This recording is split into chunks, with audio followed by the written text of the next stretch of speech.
You are listening to WTUZ Radio Podcast.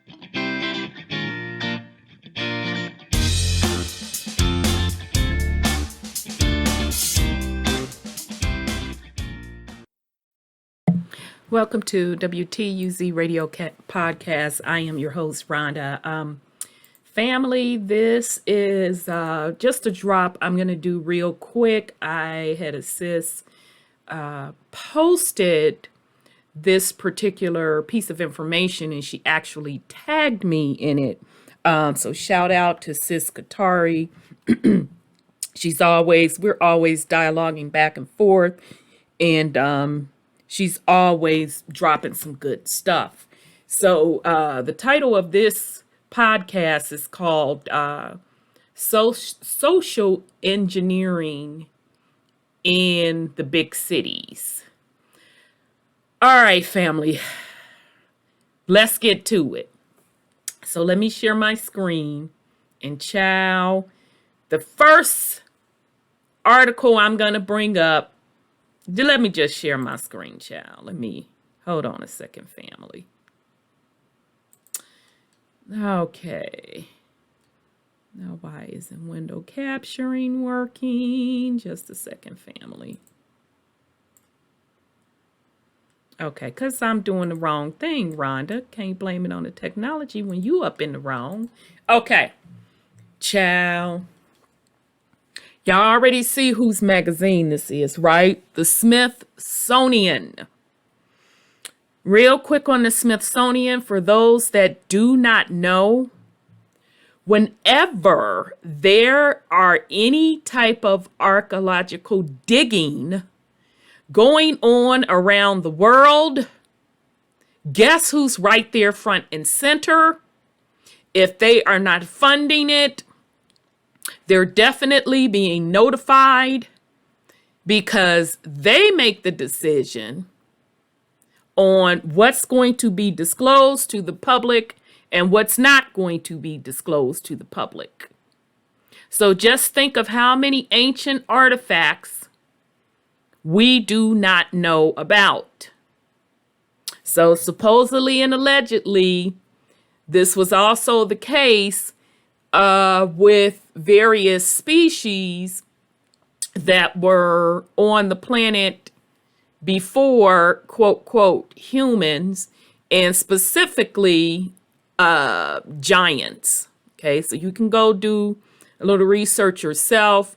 We actually, on Truth UnCONPromeyezed, I think it was 2 years ago, we did a drop on the giants, and the Smithsonian was a big part of that, because as they were colonizing over here in the Americas, particularly around the 1800s, when they really started terraforming, cutting down even more trees, and doing digging, folks were finding, quote, quote, giants.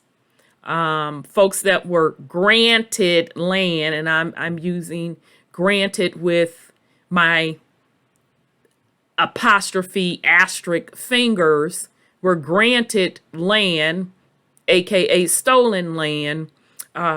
Farmers or whatever started clearing the land, and there were countless articles in those local areas of folks finding giant bones and giant skulls.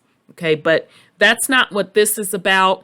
I just wanted to give you all, for those that didn't know, when you hear the name Smithsonian, just know on what they be doing behind the scenes. Okay.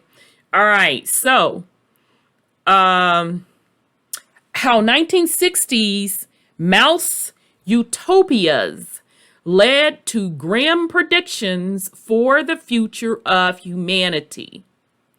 John Calhoun studied behavior during overcrowding in mice and rats. What does utopia look like for mice? According to a researcher who did most of his work in the 1950s through 1970s, it might include limitless food, of course, multiple levels, and secluded little rodent condos. These, I'm kind of getting the heebie-jeebies, y'all. Ooh, I got the heebie-jeebies a little bit thinking about all these rats and mice, but let me keep on. These were all part of John Calhoun's experiments to study the effects of population density on behavior. But what looked like rat utopia and mouse paradise at first quickly spiraled into out of control overcrowding, eventually population collapse, and seemingly sinister behavior patterns. The mice were not nice. At the peak population, most mice spent every living second in the company of hundreds of other mice. They gathered in the main square, waiting to be fed and occasionally attacking each other. Few females carried pregnancy to term, and the ones that did seemed to simply forget about their babies. They'd move half their litter away from danger and forget the rest. Sometimes they dropped and abandoned a baby while they were carrying it. The few secluded spaces housed a population Calhoun called the beautiful ones. Generally guarded by one male, the females and few males inside the space didn't breed or fight or do anything but eat and groom and sleep. When the population started declining, the beautiful ones were spared from violence and death, but had completely lost touch with social behaviors, including having sex or caring for their young. Calhoun's experiments, which started with rats and outdoor pen and moved on to mice at the National Institute of Mental Health during the early 1960s, were interpreted at the time as evidence of what could happen in an overpopulated world. I am saying they can miss me with the overpopulated world. They're trying to slant it, but they can't get up early enough to fool us, because this is not about a study about an overpopulated world. This is a study about urban cities. That's what this study is about. About taking folk, in this case, the mice and stuff, from their natural habitat and cramming them all together in one dense area, i.e., cities.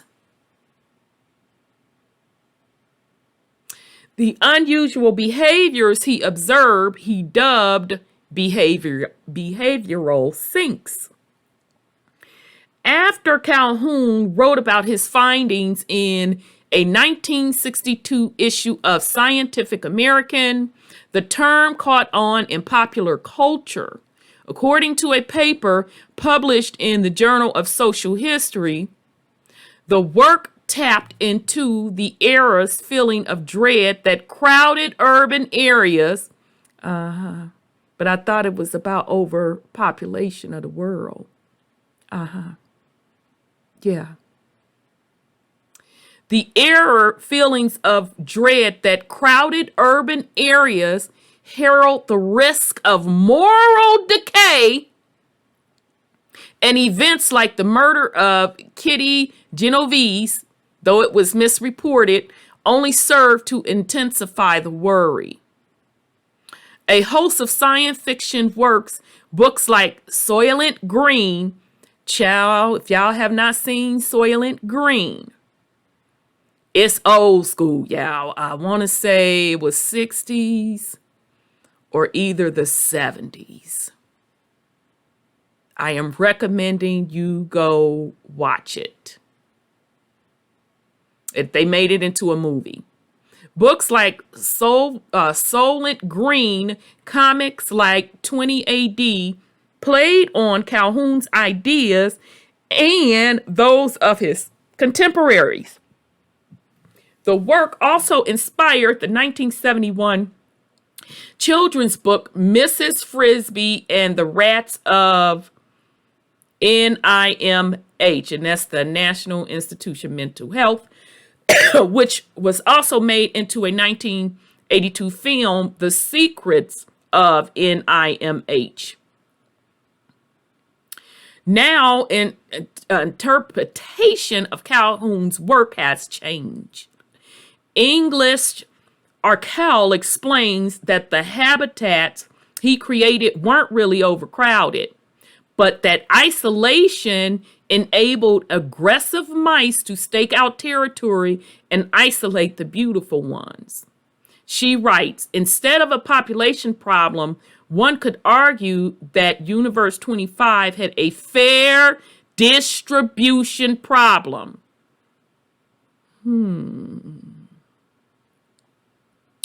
I'll keep reading. I'll read it and then I'll give my drop because it's a video attached to this as well. But we can take comfort in the face that humans are not mice. The NIH record spoke to medical historian Edmund Ramsden about Calhoun's work. Ultimately, rats may suffer from crowding. Human beings can cope. Ramsden says, Calhoun's research was seen not only as questionable, but also as dangerous. Another researcher, Jonathan Friedman, turned to studying actual people. They were just high school and university students, but definitely humans. His work suggests a different interpretation. Moral decay could arise not from density, but from excessive social interaction, Ramsden says. Not all of Calhoun's rats had gone berserk. Those who managed to control space led relatively normal lives. Seems like you're double talking there. Because if they were able to get some space, then they were cool. So meaning lack of space means they're not cool. So then that means, oh boy, Calhoun's work is correct. Calhoun's work didn't give us answers, but yes, it did. But it's rare that any single study or series of studies can draw a definite conclusion. Instead, we have ideas and some strange footage of old experiments about mouse utopias. All right, so let's look at this because it's only 8 minutes. The work of Dr. John Calhoun at the National Institute of Health in Washington, D.C. has attempted to answer this question. In a unique experiment that took years to complete, Dr. Calhoun used white mice to study population growth and its effects on individual behavior. In addition to his renowned research papers, he has recorded some of these observations on film. In this 16-cell mouse habitat, utopian conditions of nutrition, comfort, and housing were provided for a potential population of over 3,000 mice. Yet, in spite of ideal conditions, the mouse population met with catastrophe. Individuals were kept track of by color markings on their fur. Factors which normally control population growth, such as predation by owls or cats, were eliminated. Transmissible disease was also reduced. In effect, the mouse universe simulated the present situation of a continually expanding population of humans. To see how Dr. Calhoun's mouse universe grew, we'll use the familiar population graph again. Within the first 100 days, the mice went through the period Dr. Calhoun called strive. This was a period of adjustment. Territories were established and nests were made. The next period lasted about 250 days.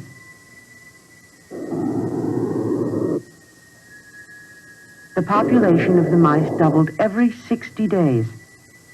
This was called the exploit period. The use of resources became unequal. Although each living unit was identical in structure and opportunities, more food and water was consumed in some areas. As the population increased, most mice associated eating and drinking with the presence of others, and crowding developed in certain units. The third period, consisting of 300 days, found the population of mice leveling off. This was called the equilibrium period. Dr. Calhoun noticed that the newer generations of young were inhibited, since most space was already socially defined. At this time, some unusual behavior became noticeable. Violence became prevalent. Excess males strived for acceptance, were rejected, and withdrew. Huddling together, they would exhibit brief flurries of violence among themselves.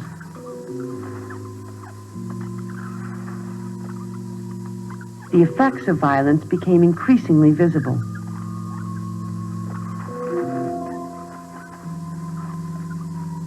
Certain individuals became targets of repeated attack.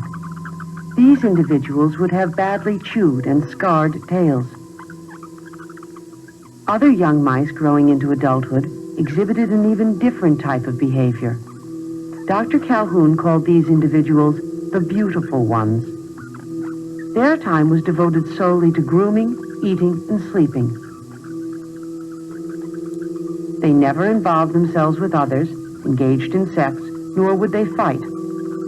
All appeared as a beautiful exhibit of the species, with keen, alert eyes and a healthy, well-kept body. These mice, however, could not cope with unusual stimuli. Though they looked inquisitive, they were, in fact, very stupid.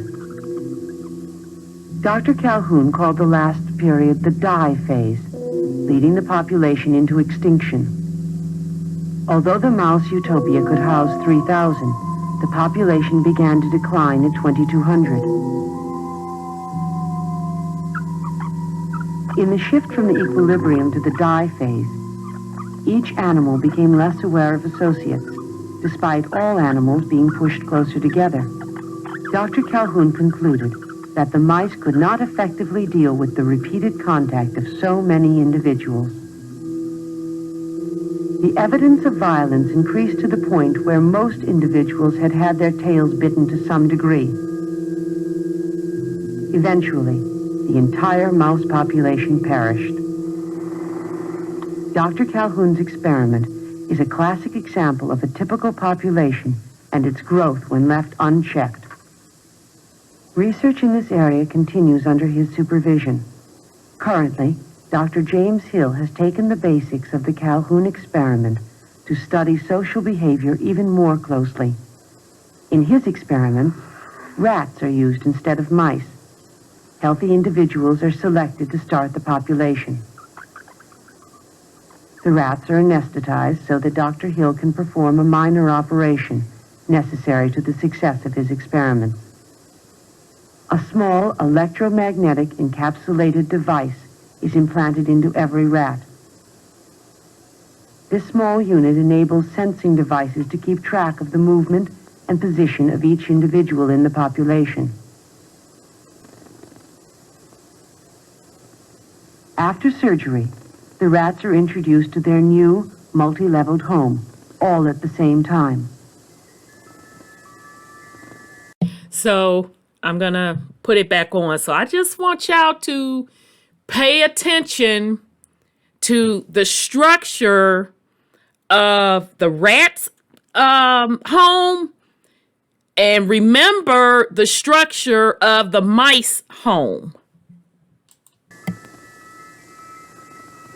The rats immediately begin to explore their new environment prior to organizing territories and nesting. Dr. Hill will trace how individuals move about in crowded situations. This movement is followed by tubular sensing devices. Every time a rat enters or passes through a tube, the unit detects and registers its presence. This constant movement is monitored by computer. Nesting activity is also studied. Dr. Hill has observed that the larger the population, the less care a mother gives to her nest and young. The same type of individuals that resulted in the mouse utopia are also emerging in the rat population. There are aggressives, asocials, and outcasts. Though these studies use animals, the findings about population growth and individual behavior are being closely compared to our own human population. Like all populations that have existed on this planet, many researchers believe that the human race has reached a crucial point in the exploit phase, a point where important decisions must be made and careful planning implemented if we are to survive. The study of plant and animal populations helps us to make decisions about the future of our human population so that we may maintain our own balance with nature.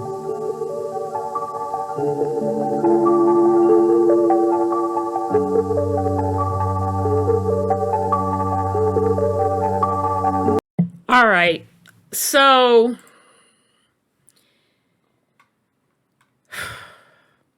this study pretty much reminded me of the great migration of melanated folk, aka relabeled African Americans, although very little of the population origins were from Africa, maybe 1%, when it was really indigenous American Indians and Black Europeans coming from the South, owning acres and acres and acres of land. And because of the way they were stripped of their land, a lot of them either walked away from it, they were swindled out of it. What most families did, some of the families stayed with the land, and then some went up north. We call it going up north to the big cities to work.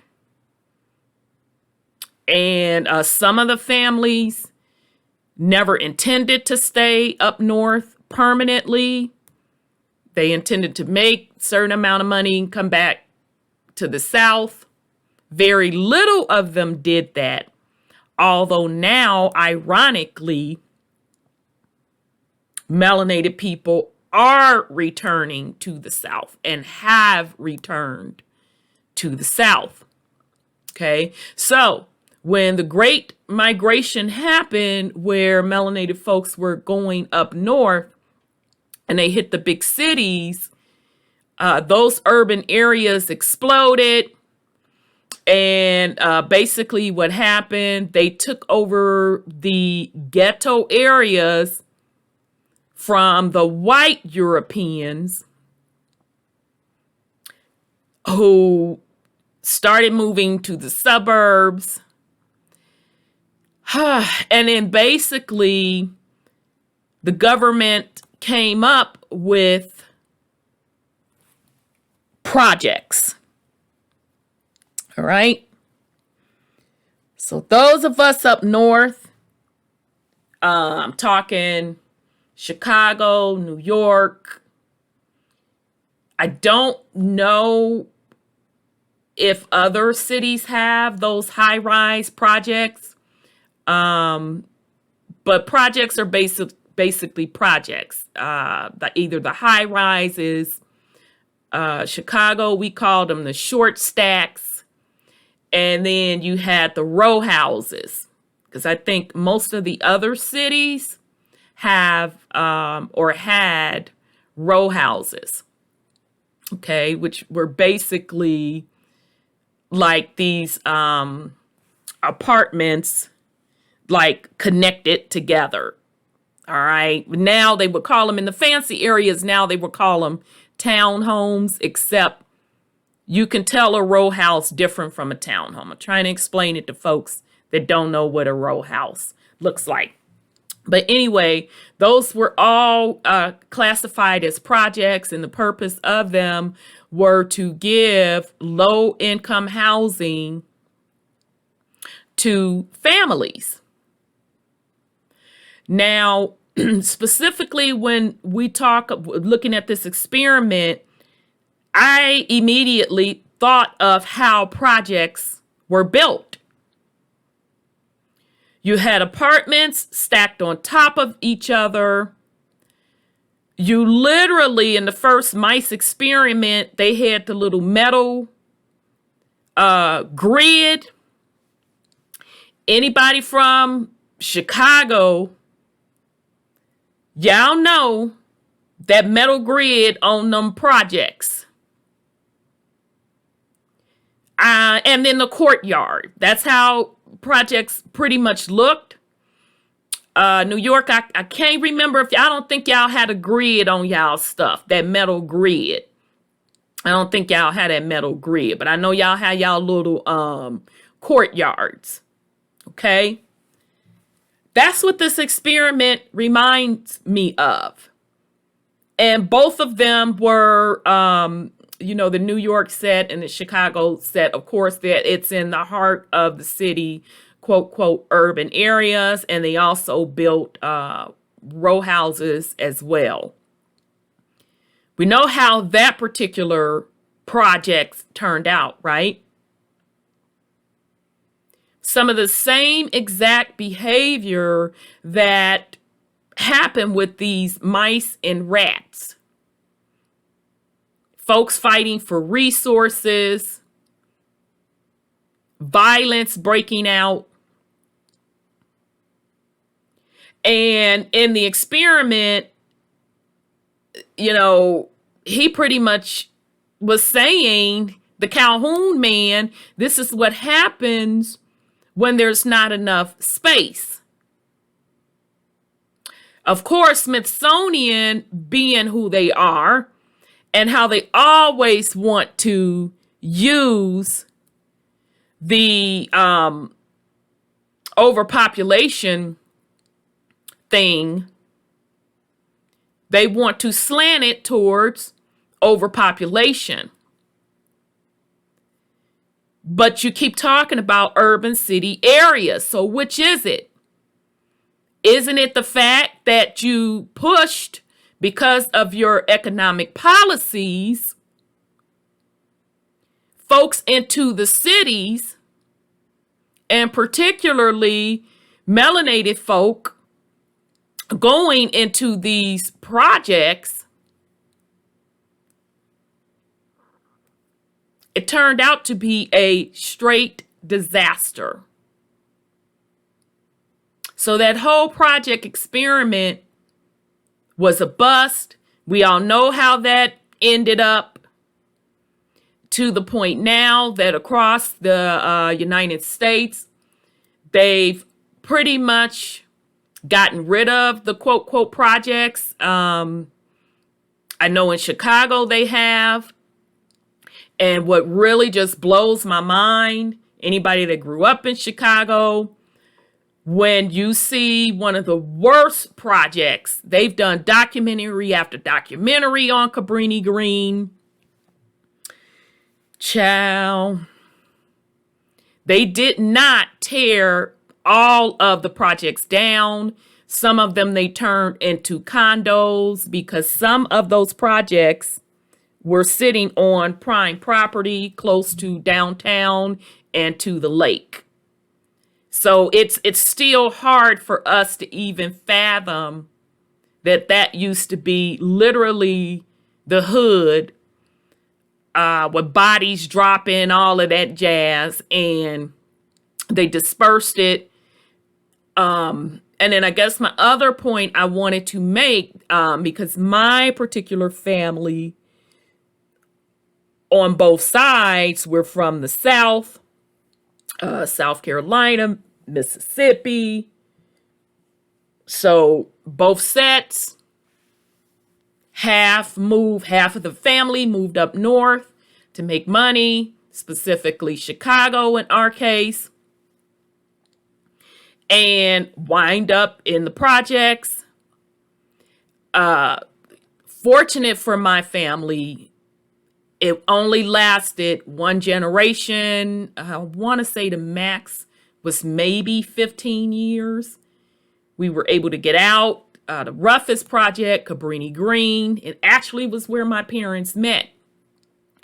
And to hear them describe how the projects were back then, it was nothing like the horror stories that we heard throughout the years.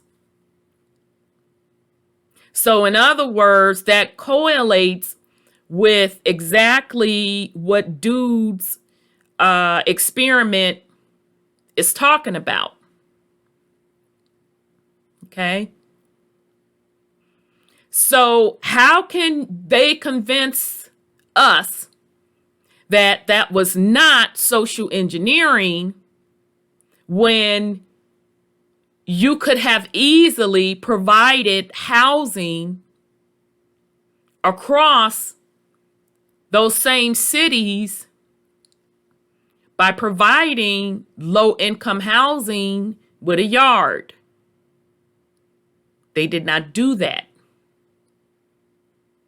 It was specifically and deliberately targeted to melanated folk of Black European and Indigenous Indian American heritage to be bundled together in the condensed cities, competing for very little resources. In the meantime, the new kids on the block, the Caucasian white Europeans, were the ones given the housing. And as a matter of fact, they expanded to what we know today as suburbs. They literally planned communities for the Caucasian European whites, entire suburban communities. Back in those times, melanated families could not even get financing for homes in those suburban areas. Okay? So I just wanted to share this with the family, to just kind of talk about social engineering. It is definitely real. Now, what can be done from the melanated community's perspective? Well, the first step is just awareness. It's definitely awareness. And now I don't know about every city. I know Atlanta got rid of its quote, quote, projects. No, Chicago did. I know New York hasn't. Because New York is one of those densely populated areas. There's not enough room to disperse all of those folk. So the high-rise project still exists in New York. That I do know. But the point is, as melanated people, we have to be aware of these things. We have some serious decisions that have to be made. So when we talk about the importance of nature, this stuff is real, family. It isn't made up. So I don't care how much they try to slant this particular experiment with what old boy was saying, Calhoun. I think he was pretty clear and he proved his point. Because the rat and mice wouldn't have had all of this dramatization if they were in their natural habitat. They be in the fields and all of that stuff. Harassing the farmers' gardens.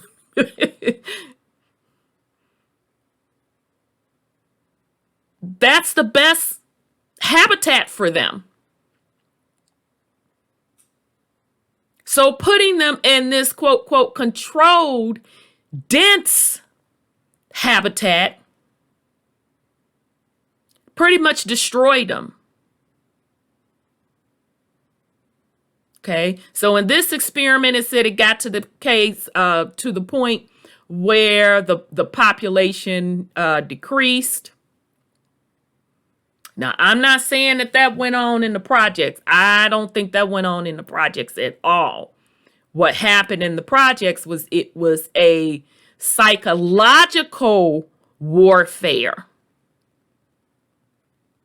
It was a psychological warfare that still exists today.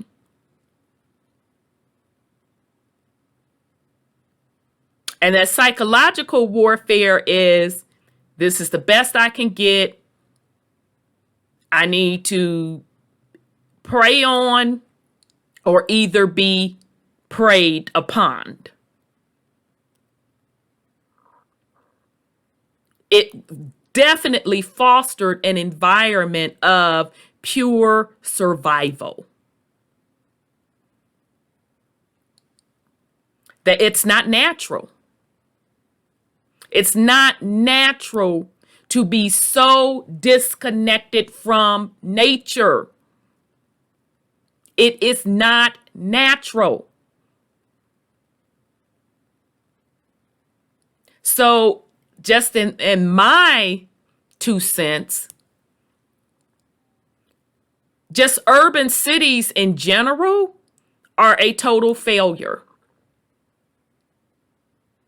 That is why now when you see these gentrification neighborhoods, you see them incorporating what? Mixed use communities. Now they're talking about urban gardens being in every community. They're talking about permaculture,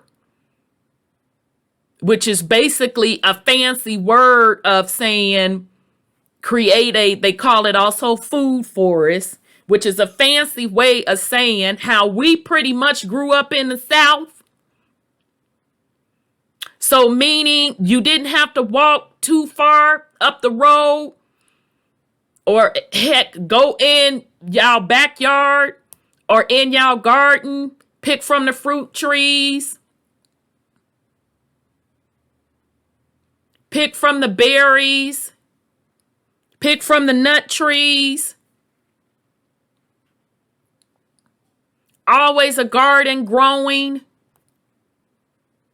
Now they're trying to incorporate those things across these new gentrification neighborhoods in the urban cities. But what's the catch?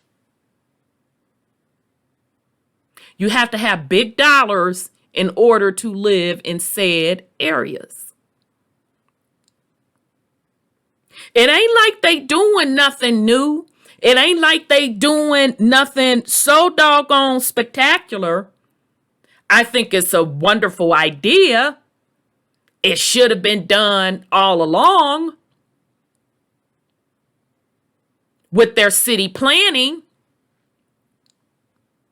But guess who was always doing that? Melanated people.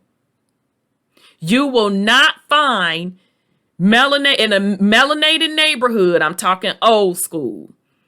It's dying out. I'm hoping that the younger generation pick some of these things up. You just was not going to find somebody that had a backyard that didn't have a garden. Even in the cities. You just would not find it.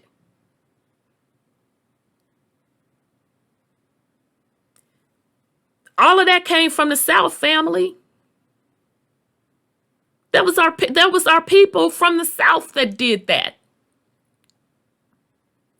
I was just yesterday, I had to stop by my sister's house. They're only maybe a mile from me. So both of us grow gardens, of course, because her mom, them from Mississippi, her mom, and she's fortunate enough, her grandmother is still around. She's 90, so I just love to get a lot of wisdom from her. So I was over there, call myself bringing them some vegetables. I'm like, here, y'all, take some vegetables. I don't want this stuff to go bad. And so I had some corn. And she's like, oh, we don't need no corn. Because I'm growing corn, but I put mine in late. So mine hasn't shot up yet, but somebody else gave me some corn.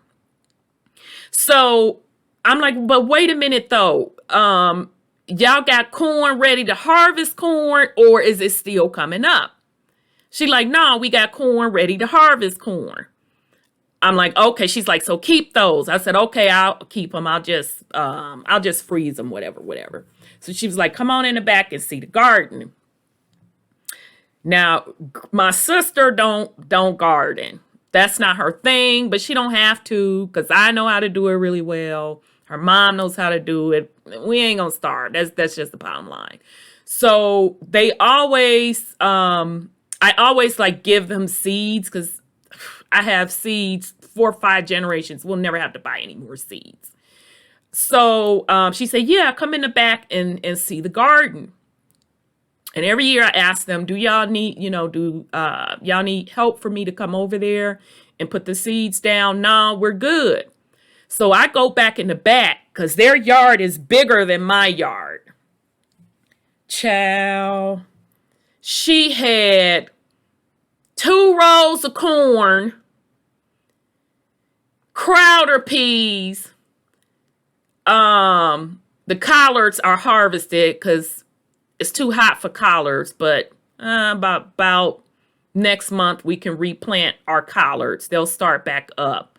Kale, maters. So basically, I was so happy. I'm like, oh my God, yeah, they got their big garden good.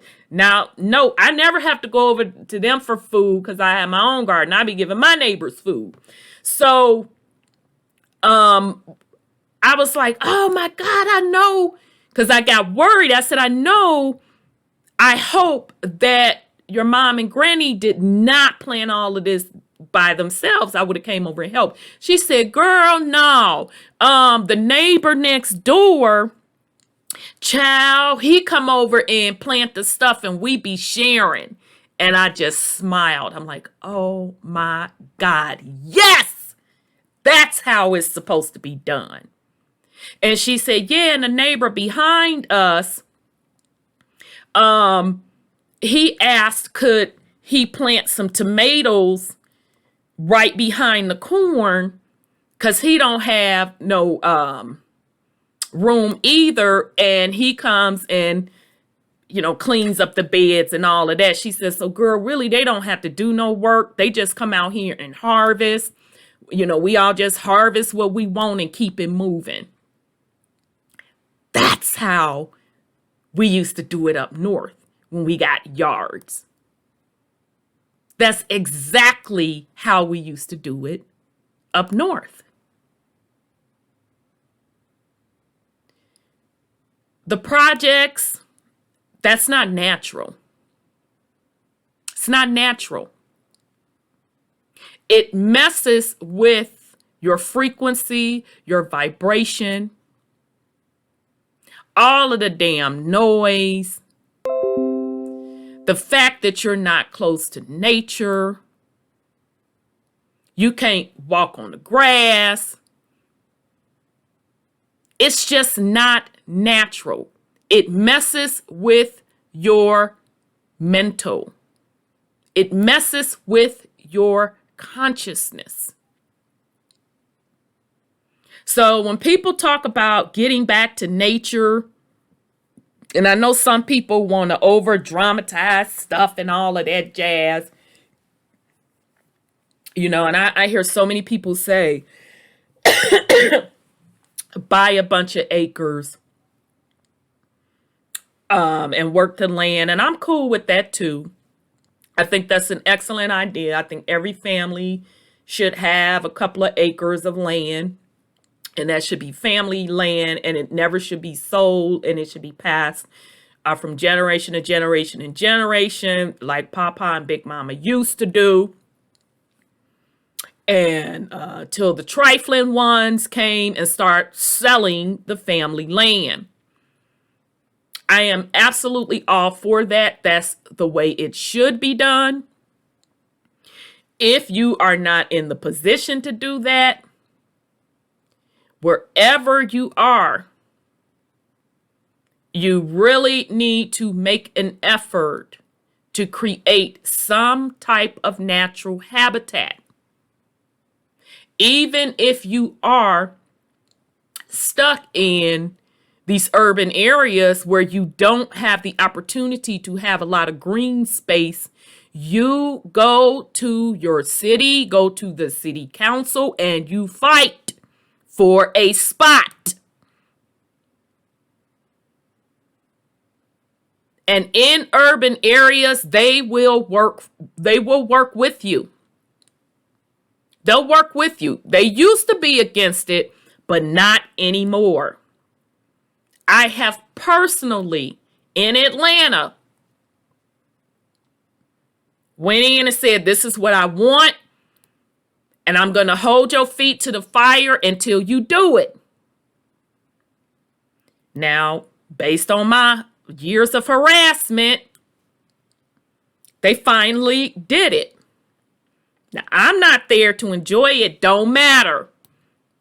And they actually did it big. They created a food forest on old land that used to be old projects. So now that community at least have a place where they can go get fresh fruit and vegetables. If you have a backyard, and I'm not even saying you have to grow food, although it would be nice for you to pick up that survival skill. In the least, somebody in the family should have that survival skill. And yes, it is a survival skill, because anytime you have to depend on a system to feed you, go watch that movie, Soylent Green. It's dangerous. They've already warned us on what can happen to the food supply. They showed you that with Honore. They already showed you how the food supply can become very, very sketchy. Now we're at the point where the prices of food have gone really, really ridiculous. They're off the chain. My cousin, well, her country, I guess I can't call nobody country child. I got a lot of nerves. She showed the other day a pack of oxtails. Child, it was like 5 in there. Honey, they wanted $20 for that. I said, I was sitting, drinking my water. I said, I told y'all, keep on playing.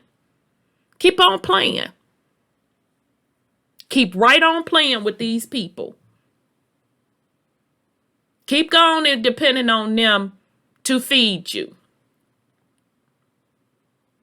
So it is definitely about being connected to nature, family.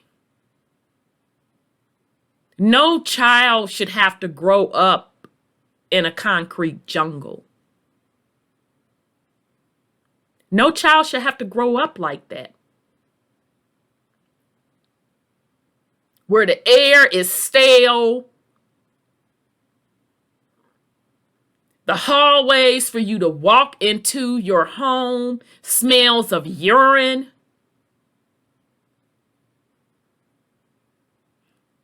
To dispose of your trash, it's an incinerator. It has to be burned. No child should have to grow up like that. Hell, no adult should have to function in that.